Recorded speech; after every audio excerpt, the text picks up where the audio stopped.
মোটামুটি আমাদের ইন্ডিয়াতে এখন শর্টেজ কিসের? পেট্রোল, গ্যাস এইগুলোর। তো এইগুলো আমাদের কি হচ্ছে? আমদানি করতে হচ্ছে।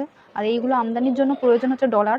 আমাদেরকে কি করতে হচ্ছে? ডলার বেশি পরিমাণে দিয়ে সেগুলোকে বিদেশ থেকে আনতে হচ্ছে।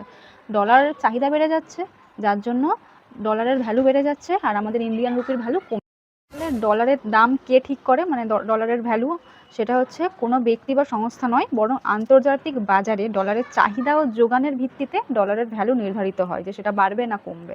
তো আমাদের ইন্ডিয়ান পরিস্থিতি অনুযায়ী আমাদের ভারতে এখন ডলার মানে এখন প্রচুর পরিমাণে বেড়েছে ডলারের ভ্যালু, ইন্ডিয়ান মুদ্রা এখন কমেছে। আচ্ছা, এর দাম কেন বাড়ে বা কমে, মানে ভ্যালুটা? না, বিদেশি বিনিয়োগ, আমদানি রপ্তানির পরিমাণ এবং আমেরিকার কেন্দ্রীয় ব্যাংকের সুদের হার পরিবর্তনের কারণে ডলারের দাম ওঠানামা করে। তো ডলার কেন প্রধান মুদ্রা?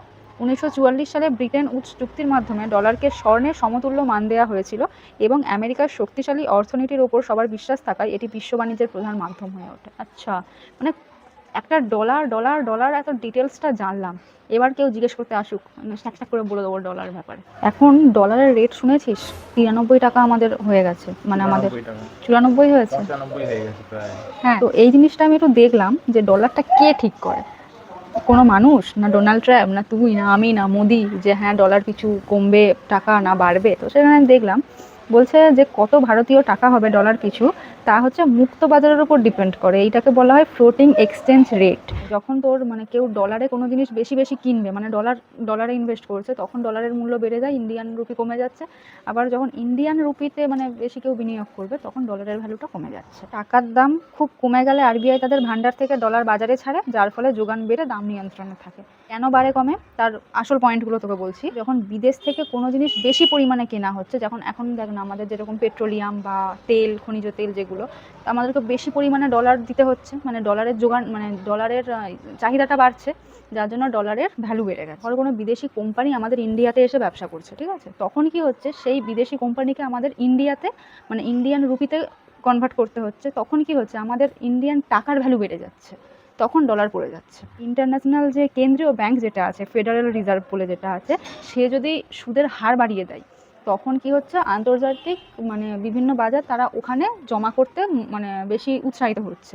তখন কি হচ্ছে? ডলারের রেট মানে বেড়ে যাচ্ছে। মুদ্রাস্ফীতি, যুদ্ধের কারণে যেগুলো আমাদের ভারতে আমদানি হচ্ছে সেগুলো বাইরে থেকে কেনার জন্য আমাদেরকে বেশি বেশি ডলার খরচ করতে হচ্ছে। ডলারের চাহিদা বাড়ছে, যার জন্য ডলারের ভ্যালুও বেড়ে গেছে। আচ্ছা, এবার আমি একটা প্রশ্ন করেছিলাম যে ডলারকে মানে কে ঠিক করলো যে ডলারই মেন, ডলারই সব কিছুকে নির্ধারণ করবে? দ্বিতীয় বিশ্বযুদ্ধের একদম শেষের দিকে ব্রেটেন উডস নামক স্থানে 44টি দেশের প্রতিনিধিরা এক ঐতিহাসিক চুক্তিতে মিলিত হন। আমেরিকার কাছে বিশ্বের সবচেয়ে বড় স্বর্ণের ভান্ডার ছিল আমেরিকার কাছেই। সেই জন্য মার্কিন ডলারের মান সরাসরি স্বর্ণের সাথে যুক্ত থাকবে, মানে $35 ইকুয়ালস টু 1 আউন্স স্বর্ণ। ডলারের সাথে অন্য মুদ্রাটা কি? বাকি দেশগুলো তাদের মুদ্রার মান সরাসরি স্বর্ণের বদলে ডলারের সাথে নির্দিষ্ট করে দেয়। এইভাবেই ডলার বিশ্বের প্রধান রিজার্ভ কারেন্সি হিসেবে প্রতিষ্ঠিত হয়। ডলার রাখার জন্য আমেরিকা নিরাপদ বিনিয়োগের জায়গা, আচ্ছা, যেমন ট্রেজারি বন্ড তৈরি করে দেয়, যা দেশগুলো ডলার সঞ্চয় করতে উৎসাহিত করে। আচ্ছা।